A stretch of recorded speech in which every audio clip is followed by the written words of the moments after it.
2. Jason Nash, this is tea. This isn't on video, so this is just the account. And I will say the one time that either of us had an interaction with Jason, you met him, and he was very sweet with you.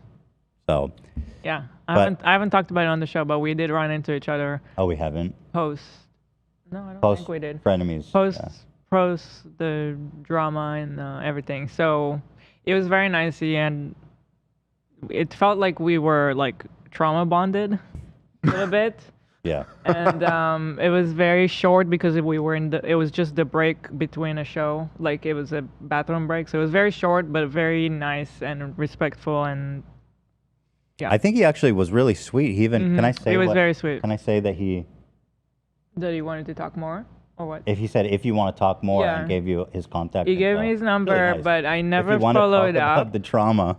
Like, I feel like I probably would want to talk to him about it, but also at the same time, I've been just kind of like, it's been better for me to just put this behind me and not talk about it to anybody really, because it's like I feel better when I don't. So I haven't opened up that door yet. I don't know if I will. But yeah, and he was nice. I mean, listen, he was very nice. He was nice, and obviously Jason's has problematic stuff, so it's like better to just kind of steer clear and stuff.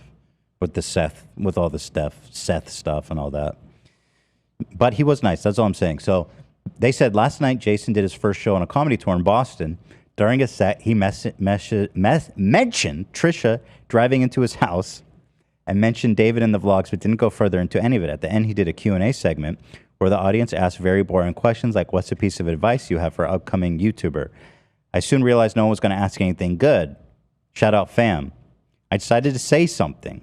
His daughter and mother were on stage with him for the Q&A portion, and his fiance was the one walking through the audience with the microphone. There was time for one more question. I flagged her down. She held the mic for me, and I asked, Jason, on a scale of 1 to 10, how relieved were you when Frenemies ended? I mean, that's kind of a good, funny question. I mean, it's not that bad, right? Is that an inappropriate question? I mean, I don't know. The crowd was silent. I feel like people would have laughed at that. And Jason sort of laughed and said, so relieved, so relieved. That was the worst time of my life.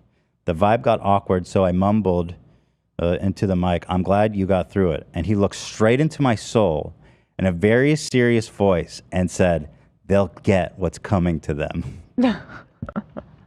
Then he changed his tone and said to the audience, okay, we need to end on a happy question. They'll get what's coming. I was like, well, me? What did I mean, I didn't do anything, Jason. Don't put a pox on my house. I don't know, because I had the personal interaction with him. I have a feeling it's not about us. They, though. Who's they when you say frenemies? Right. But so there's no recording of this? No.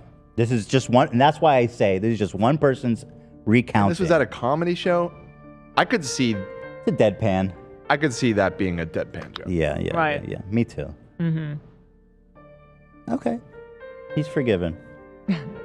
We letting you off the hook this time, Jason.